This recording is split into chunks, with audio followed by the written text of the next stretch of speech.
6 weeks had passed since her twins had vanished without a trace, and with every passing day, Emily Carter's hope of ever seeing them again grew dimmer. In the midst of her despair after leaving the police station, when the bright California sun only served to mock her grief, a fateful encounter unfolded that would change everything. As she made her way down the parking lot steps, lost in a whirlwind of emotions and still reeling from a heated argument inside the station, she paused when she noticed Detective Angela Rivers hurrying toward her with concern written across her face. "I'm sorry about how things went earlier," Angela gently said, breathless. "We have been working on this case for over a month now, and every dead end feels like a personal failure." Emily, despite her own mounting frustration, acknowledged the detective's efforts with a nod. Yet she could not suppress her anxiety. "I know you're doing your best, Detective Rivers, but that man who contacted me about seeing the girls in New York sounded so credible." Angela sighed as she ran a hand through her short, dark hair and replied, "I understand, Emily, but you must see it from our perspective. The reward you offered on the missing posters has attracted all sorts of people looking for a quick payday. And what if the girls, Freya and Sophia, have been kidnapped and taken out of state? We cannot ignore that possibility." Emily's voice rose slightly with both anger and sorrow as she argued that they must also consider the likelihood that the children could still be here in California, despite the lack of evidence. "We've found nothing here, no trails, no evidence, and we need to broaden our search," Angela reassured her with a comforting squeeze of her arm. "I promise we'll investigate the New York lead, but we need to be methodical about it. Can you trust us on that?" With tears welling in her eyes, Emily whispered, "I'm trying, but every day that passes, I feel like I'm losing hope of ever seeing my girls again." Angela's expression softened with empathy as she continued, "I can't imagine what you're going through, Emily, but please don't give up hope. We will not stop looking until we find them." Determined to take matters into her own hands, Emily drove through the city for hours, stopping at every bus station, subway entrance, restaurant, and mall exit in search of clues. She hung new posters, replaced the torn or faded ones, and spoke to anyone who would listen about her missing daughters. Exhaustion set in during the afternoon as she checked her watch and realized that the lunch rush was over, a perfect time to take a much-needed coffee break. Spotting a nearby KFC, she pulled into the parking lot and, before entering, hung her last few posters on the wall outside. Stepping back to admire the faces of Freya and Sophia smiling up at her from glossy paper, she sighed deeply. She then pulled out her phone and scrolled through a series of messages filled only with false leads, trolls, scams, and even a few threatening calls. "Please," she whispered to herself, "let today be the day someone finally sees them. Let this be the break we need." At that moment, as she reached for the door handle, something unexpected caught her eye. A homeless woman, around Emily's own age and clearly marked by a life of loss, sat huddled near the entrance. In that moment, a surge of compassion washed over Emily. She reached for her wallet and, pulling out a few dollar bills, approached the woman to offer some assistance. The woman's bloodshot eyes flickered to the missing person posters, and with a hoarse yet clear voice, she asked, "Are you searching for them?" Emily's heart skipped a beat, and she replied cautiously, "Yes, I am. I'm Emily, their mother." "Why do you ask?" The homeless woman's gaze held a spark of recognition as she responded, "I've seen them before. I'm quite certain it was them in those blue Hello Kitty dresses." Emily's breath caught in her throat as she observed the woman intently, searching her face for any sign of drug or alcohol influence. Despite her unkempt appearance and reddened eyes, the woman's movements were coordinated and her gaze steady. When Emily asked softly, "When did you see them?" the woman furrowed her brow in thought. "It was about a month ago, I think," she recalled. That timeline matched perfectly with the day the girls had vanished. Kneeling down beside the woman with genuine concern, Emily asked, "Can you tell me more? What exactly did you see?" The woman's distant look deepened as she remembered. "I recall it clearly because it was one of those rare days when I finally had enough money saved to buy a proper meal. I was standing in line at the counter when I saw them. Two little girls in matching blue Hello Kitty dresses. They were so adorable, and I couldn't help but notice them. Emily's hands trembled as she absorbed every word. "Did you see who they were with?" she asked, and the woman shook her head apologetically. "I'm sorry, I can't remember that part. There were so many people around that day, but I do remember that they went into the bathroom." Emily, her mind racing with possibilities, repeated, "The bathroom?" And the woman confirmed, "Yes, I saw them go in, but I didn't see them come out.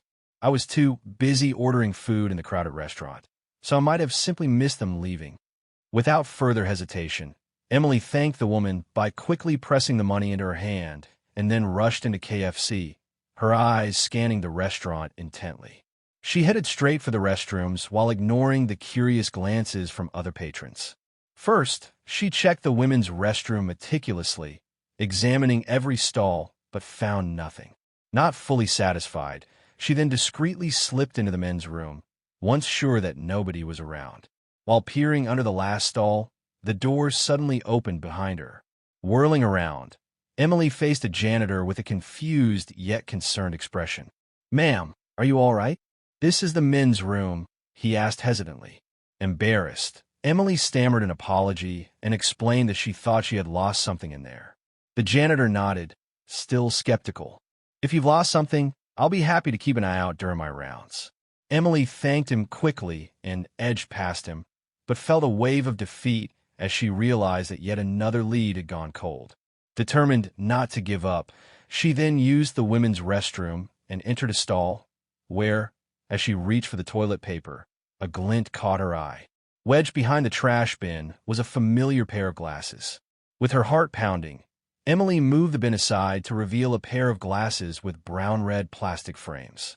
They were unmistakably identical to the glasses her daughter Freya used to wear. With shaking hands, Emily carried the glasses to the sink and gently washed away the dust. As she turned them over, she saw Freya's name, Freya Carter, etched clearly into the plastic. A sob escaped her as she clutched the glasses close to her chest. The homeless woman had indeed been telling the truth. Her daughters had been in that very restroom. It might not seem like much, but it was the first tangible piece of evidence Emily had found in 6 long weeks. Her determination renewed, Emily strode out of the restroom, the glasses clutched tightly in her hand, her mind reeling and filled with new questions and hopes. In the main area of the restaurant, she nearly collided with the same janitor from before. "Oh, excuse me," she murmured as an idea suddenly struck her. "Actually, sir, can I ask you something?" The janitor, leaning on his mop, responded with a polite, "Sure thing, ma'am. What can I help you with?" Holding up the glasses for emphasis, Emily inquired if he had, by any chance, seen 2 little girls wearing blue Hello Kitty dresses around a month ago, one of them likely wearing those very glasses. The janitor, deep in thought, replied, "I'm sorry, ma'am, but I can't say that I did. It may not have been during my shift, and a month is a long time to remember specific customers." Though disheartened, Emily pressed on. "What about the women's restroom? Do you clean there as well?"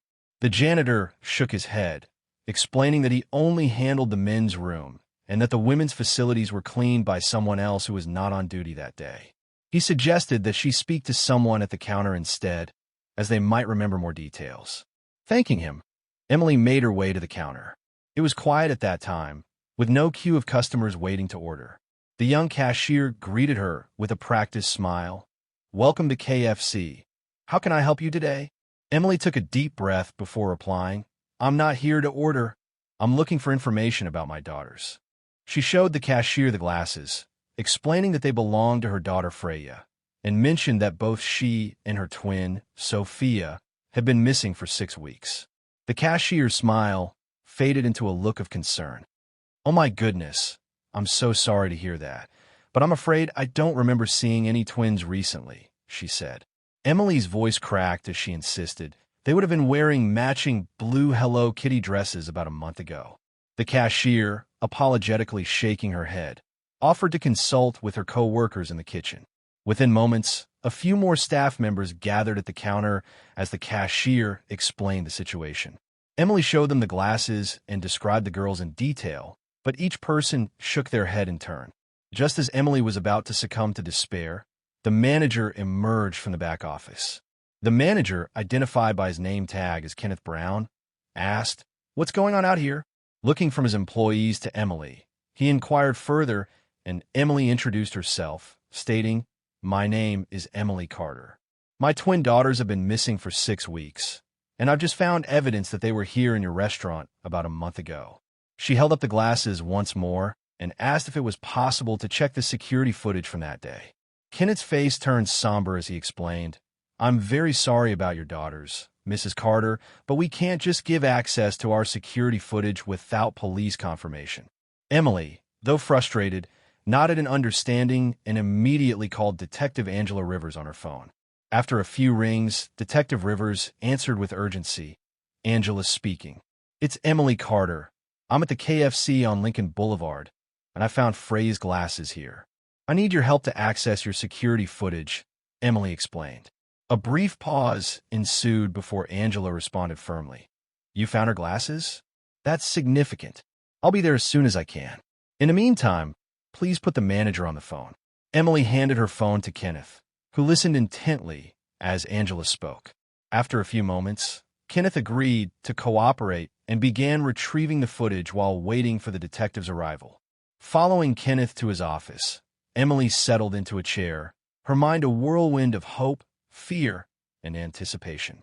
Clutching the engraved glasses in her trembling hands, memories of Freya's excited smile and the gentle way she would push the glasses up when reading flooded back, making it painfully clear that every moment mattered. A soft knock at the door announced Detective Rivers' arrival, and as she entered with a mix of concern and determination, she placed a comforting hand on Emily's shoulder and said, "Tell me everything." Emily recounted her conversation with the homeless woman, the discovery of the glasses in the restroom, and the small yet powerful lead they now possessed. Detective Rivers then turned to Kenneth and asked, "Have you located the footage from the day in question?" Kenneth nodded, gesturing to his computer as he had already pulled up the recordings from 6 weeks ago, the day the girls went missing. "We'll need to go through it hour by hour," he advised, to which Detective Rivers replied, "Then let's get started." For the next several hours, Emily, Angela, and Kenneth pored over the security footage. They observed the comings and goings of countless customers, their eyes straining for any glimpse of the twins. Just when Emily's hope was beginning to waver, Angela leaned forward suddenly, pointing to the screen. "Look, by the back entrance," she exclaimed. Emily's heart raced as on the grainy footage she saw 2 small figures, Freya and Sophia, holding hands in unmistakable blue Hello Kitty dresses. They were being led by a tall man in a hoodie whose face was obscured by the angle of the camera. Emily whispered, choking on emotion, "Oh my God, it's them. It's really them." They watched in tense silence as the man guided the girls directly to the restroom, bypassing the counter entirely. Emily frowned, noticing an odd detail about the girls' demeanor. They did not appear scared at all, as if they recognized the man. With a puzzled look, Angela asked, "Does this man's walk look familiar to you, Emily? There's something distinctive about his gait." Emily studied the figure, noting a slight limp and a heavy, deliberate step that tugged at the recesses of her memory, yet she couldn't place him. Angela then added, "I'm going to have our analysts run this through our system. Sometimes a person's walk can be as identifying as a fingerprint. Even so, the camera's angle made it difficult to glean more, and the man's face remained hidden behind his hoodie, cap, and sunglasses." After reviewing the footage repeatedly, Angela sighed. "This is definitely a solid lead, Emily. We need to take this back to the station for further analysis." Emily nodded, her mind still reeling from seeing her daughters on the screen, and asked, "What about Freya's glasses? Can we use them for evidence?" Angela held out an evidence bag and said, "Absolutely. We'll run tests to see if we can pick up any DNA or fingerprints other than Freya's." With a heavy heart, Emily placed the glasses in the evidence bag, feeling as though she were giving away a precious part of her daughter, but knowing it was necessary. At that moment, Kenneth prepared a copy of the footage for Angela and, with a brief hesitation, allowed Emily to also have a copy on a USB drive, just in case she noticed additional details later. As they prepared to leave, Emily's phone buzzed with a text message from her husband, Daniel. It read, "Don't forget family game night at 7. Everyone's coming. Can you pick up some snacks on your way home? Love you." Exhaling slowly, Emily felt the weight of having to put on a brave face for her husband's boisterous family.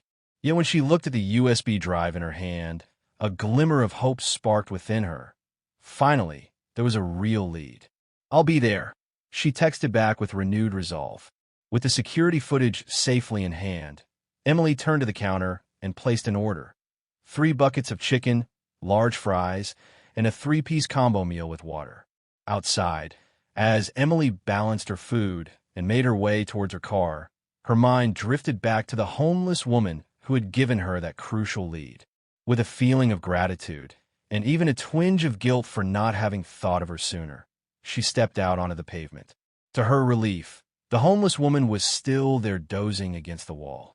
"Excuse me," Emily said softly, gently tapping the woman's shoulder. The woman startled awake, her eyes widening as she recognized Emily. "Oh, it's you again," she murmured in a gravelly, sleep-worn voice. Smiling warmly, Emily offered the combo meal. "I wanted to thank you properly for your help. Because of what you told me, I found a new lead about my girls." The woman's face lit up in genuine delight. "Really? Oh, that's wonderful news. I'm so glad I could help. I never even asked your name." "My name is Emily Carter," she replied. The woman, introducing herself as Maggie, explained that she was usually around that area or near the local farmer's market, a place where she was hard to miss with her cardboard sign and charming personality. In a brief yet moving exchange, Emily promised, "When I find my daughters, I'll come back here to let you know. You've given me hope when I needed it most." With tears welling in Maggie's eyes, she replied, "I'll be praying for you and your girls, Emily. I hope you find them soon."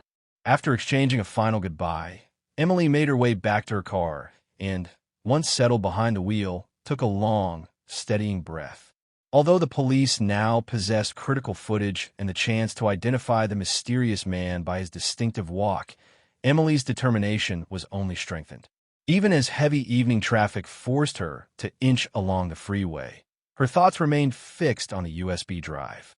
When she finally pulled into her driveway, the sounds of laughter and conversation emanated from inside the house, a stark contrast to the storm of emotions raging within her. Gathering the food and mentally preparing herself for a potentially overwhelming family game night, she stepped inside. The house greeted her with boisterous greetings from Daniel's brothers crowded around the coffee table, while Daniel's mother, Laura, bustled in the kitchen preparing plates and napkins. Despite the festive chaos, Emily couldn't shake the image of her girls or the heavy weight of their loss. Entering the dining room with her orders in hand, Emily found Daniel absorbed in a board game with his brothers. Part of her longed to pull him aside immediately and recount every detail of the day's developments. Yet seeing how relaxed and happy he appeared made her hesitate. Gently touching his shoulder, she said, "Hey, I'm back." Daniel looked up and his face softened into a warm smile. "Hey, honey, how was your day?" His simple question nearly broke Emily's composure as she struggled to sum up the emotional roller coaster of the past few hours. "Actually," she began softly, "something happened today. Detective Rivers and I found some new evidence."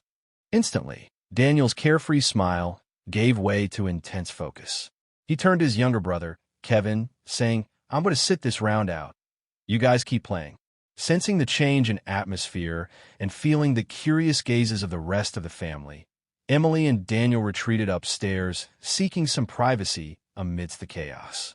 In the quiet solitude of their bedroom, Daniel closed the door and looked at Emily with a mix of hope and apprehension. "What's going on? What kind of evidence did you find?" he asked. Emily took a deep breath and, steadying herself, reached into her purse to pull out the USB drive. "I found Freya's glasses at the KFC on Lincoln Boulevard, where the girls were last seen, and we even got security footage from the day they disappeared." Daniel's eyes widened as he listened, while Emily quickly recounted her conversation with Maggie and the subsequent discovery in the restroom. Together, they sat before their computer as Emily inserted the USB drive and played the footage. Daniel leaned in close, his breath catching as he saw his daughters on the screen. With a trembling finger, Emily pointed to the back entrance, and Daniel choked out, "Do you see them?" Their blue Hello Kitty dresses shone unmistakably, even on the grainy footage, prompting an anguished whisper of, "Oh my God, it's really them." They watched in a mix of disbelief and sorrow as the mysterious man led the girls toward the restroom. Daniel's eyes, filled with both anger and fear, focused on the elusive figure concealed by his hoodie. "Who is that man?" he demanded, his voice tight. "And why do the girls seem so calm with him?" Emily shook her head sadly, unable to offer an answer. Detective Rivers, noticing a slight limp in the man's gait and the distinctive heaviness in his step, observed that his walk might be a critical clue. "He does have a distinctive walk," she explained, "but I can't think of anyone specific off the top of my head." Soon, Emily's phone buzzed with an incoming call from Detective Rivers. Answering quickly, her expression fell with each passing second as she listened. "They couldn't identify him from his walk," the detective murmured softly, adding, "There are just too many people with similar gaits in the system, and his face remains too obscured by the hoodie and sunglasses for any reliable recognition." Daniel pulled Emily into a tight embrace. "It's okay," he said softly, stroking her hair. "This is still more than we had this morning. The police now know where the girls were last seen, and that's huge." Emily nodded, clinging to his strength as Detective Rivers later mentioned that officers would canvass the area around the KFC to see if anyone remembered anything suspicious that day. Daniel squeezed her hand reassuringly, and they shared a moment of cautious optimism before reluctantly heading back downstairs. In the living room, as Daniel's mother Laura approached with concern, she gently led Emily and Daniel to a quieter corner. "Is everything all right?" she asked softly. Daniel then revealed, "Mom, we've had a development in the case. Emily found some new evidence today." Laura's eyes widened as she clasped Emily's hand tightly and asked, "Oh, sweetheart, what did you find?" Emily recounted every detail of the day: the conversation with Maggie, the discovery of Freya's glasses, and the security footage revealing her daughters being led by that mysterious man. Overwhelmed by both hope and anguish, Laura pulled them into a fierce, consoling hug and said, "My brave, strong children, you've been through so much. I've been thinking, maybe it's time we hire a private investigator. Our family business is doing exceptionally well these past months. Let me do this for the girls. A PI might be able to move faster and dig deeper than the police can." Before Daniel could protest, Laura reassured him as she continued, "We have to try everything to bring these girls home." Amidst this tender conversation, Daniel's older brother, Dyson, approached the group. With a light tone yet evident concern, he asked, "Hey, what's with all these serious faces? How's the search for my favorite nieces going?" Emily felt a pang in her chest at the mention of the girls. She knew Dyson had always been especially affectionate toward Freya and Sophia at every family gathering. Instantly, Emily, driven by hope, made a split-second decision. "Actually, Dyson, would you help us out? We're trying to get the word out about the girls as much as possible. Maybe you could share their photos on your social media. You have quite a following, don't you?" Dyson's face lit up as he replied, "Of course. Anything I can do will help. I'll post about them right away and ask all my followers to spread the word." As he pulled out his phone and began sharing, Emily felt a small sense of accomplishment ripple through her. Every little effort mattered, and perhaps someone in Dyson's network would finally recognize her daughters. Even as the family game night continued around them, a stark contrast to the heavy conversation in their private corner, Emily felt a renewed determination. With the support of her family and a promising lead in hand, she believed they were one step closer to bringing Freya and Sophia home. The night progressed, and as guests began to depart, Emily found herself standing on the porch saying goodbye to the last of the relatives. Dyson was the last to leave, and as he hugged her goodbye, Emily couldn't help but notice something peculiar about the way he moved, a slight limp favoring his left leg. The movement was subtle, yet in her heightened state of awareness, it stood out like a beacon. Her heart rate quickened as he made his way to his car, and she recalled the distinctive gait of the mysterious man captured on the security footage. Could it be a mere coincidence? Emily turned to Daniel, who was cleaning up in the living room, and asked casually, "Did you notice Dyson limping just now?" Daniel looked up from a board game he was packing away and replied, "Oh yeah, he took a bad fall playing soccer last month. Messed up his knee and ankle pretty badly." Though he offered this explanation, a chill ran down Emily's spine as she pondered the timing.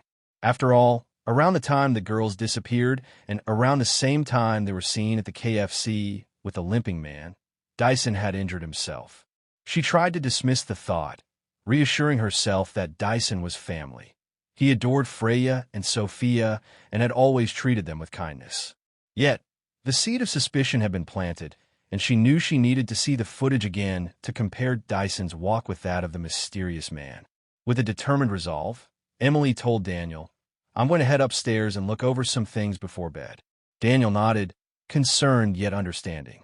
"Okay, honey, don't stay up too late. We both need our rest." After a tender kiss on his cheek, Emily made her way upstairs and began re-watching the security footage on the computer, USB drive in hand. As she scrutinized every movement of the man leading the girls into the KFC, she noticed more similarities between his gait and Dyson's limp.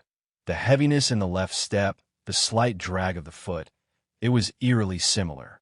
Her mind whirled with possibilities. Could Dyson really be involved?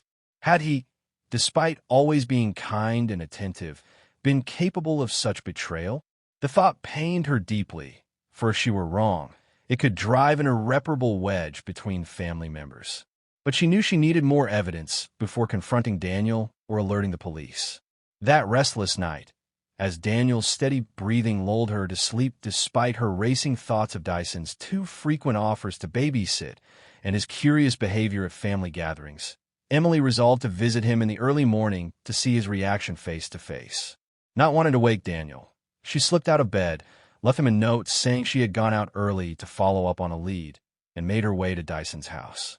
The familiar street felt alien and foreboding as she drove toward his home. Something about his car parked on the street, rather than in its usual garage spot, caught her attention, a small detail that in her heightened state of awareness felt significant. As she parked behind his car and took a deep breath to steel herself for the conversation ahead, she saw Dyson emerge from his garage, limping as she had noticed the previous night. Stepping out her car with a forced smile, she greeted him. "Good morning, Dyson." He looked startled to see her. "Emma, what are you doing here so early?" he asked. Emily quickly replied, "I was in the neighborhood and thought I'd stop by to thank you again for sharing the girls' photos on your social media." His face relaxed slightly, though Emily noticed a flicker of nervousness in his eyes. "Come on in," he said, guiding her into the house through the front door while slipping in through the garage. Sensing something was off, she casually inquired, "Is everything all right with your garage?"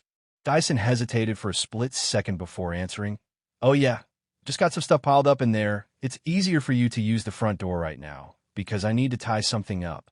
Once inside, as Dyson went to make coffee, Emma took the opportunity to glance around the living room. Her eyes fell on a black hoodie and cap draped over a chair, strikingly similar to the attire of the mysterious man in the footage. When Dyson returned with 2 mugs of coffee, Emma decided to dive right in. "Dyson, I wanted to ask you something.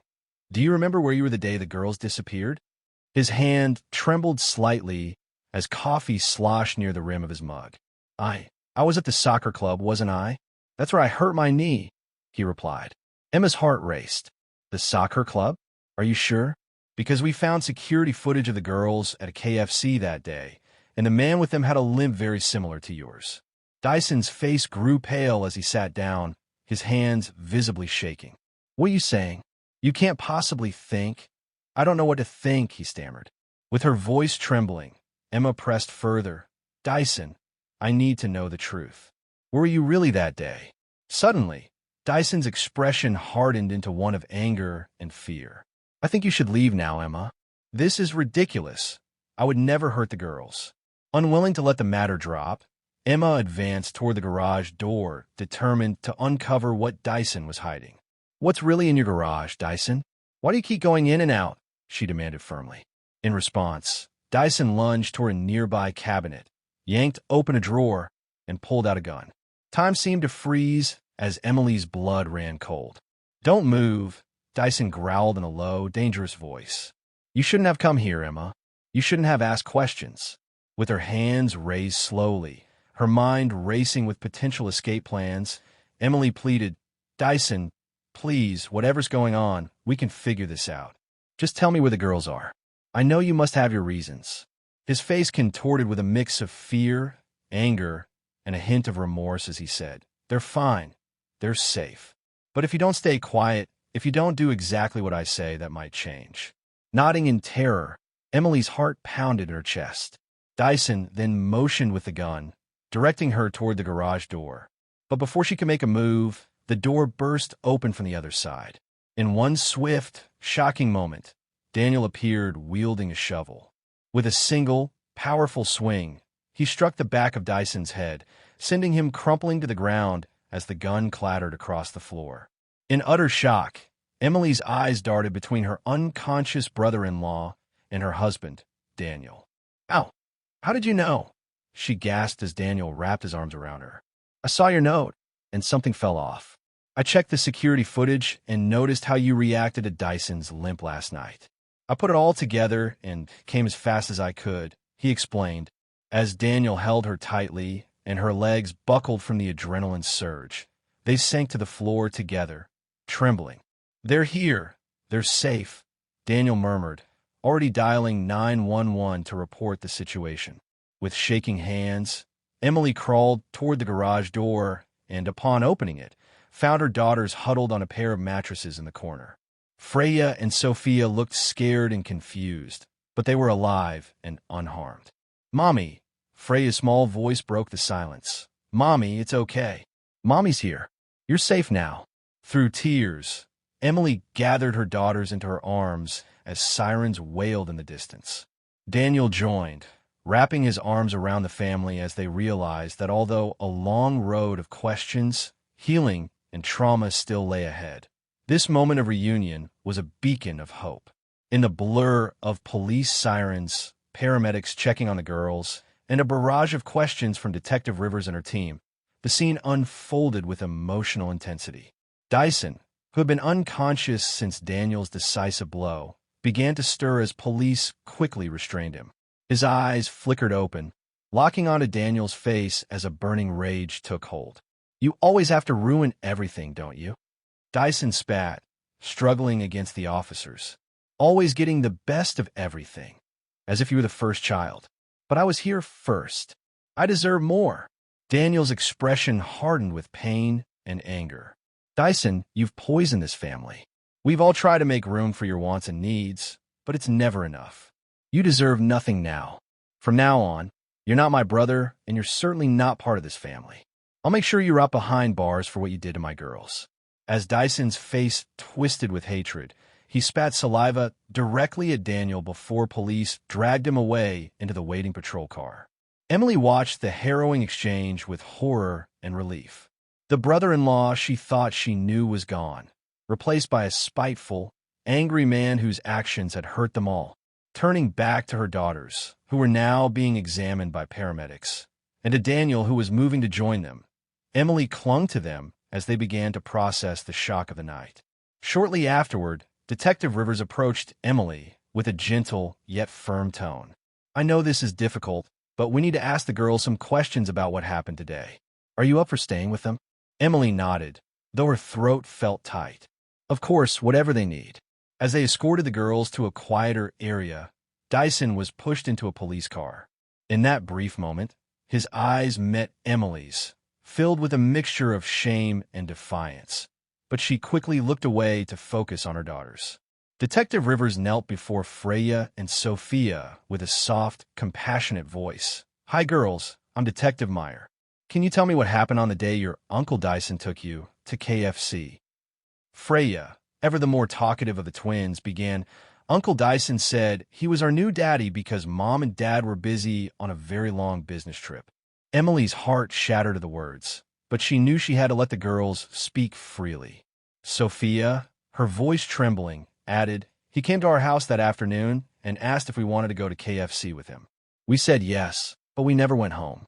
He took us to different places. It was scary. Detective Rivers encouraged them gently. You're both very brave. Can you tell me more about the places you stayed? The girls described a series of motels and abandoned buildings, recalling cold floors and meager meals, and spoke of Dyson's erratic, sometimes frightening behavior, far from the kind uncle they once knew. Later, as Daniel pulled Emily aside, his voice low with pain, he confessed, "There's something I need to tell you, a truth I should have shared long ago." With a sense of dread settling over her, Emily listened as Daniel revealed that Dyson was not his biological brother. Their parents, who had long struggled with infertility, had adopted Dyson, and a few months later, Daniel was born.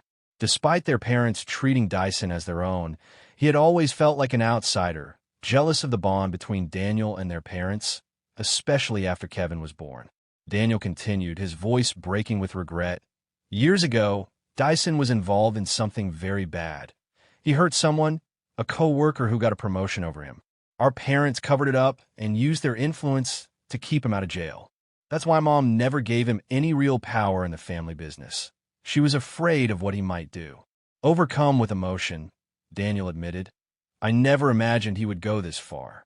Their conversation was interrupted by Laura, who rushed over with tears streaming down her face, exclaiming, "Oh, my darlings."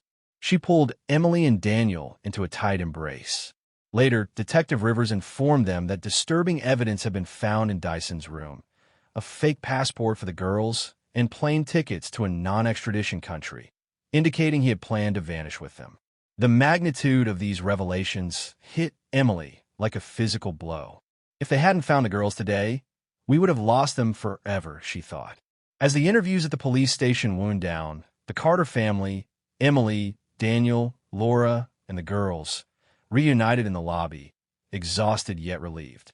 Freya and Sophia clung tightly to their parents, and while an officer gently escorted them home, Detective Rivers reassured them, "For now, we're done.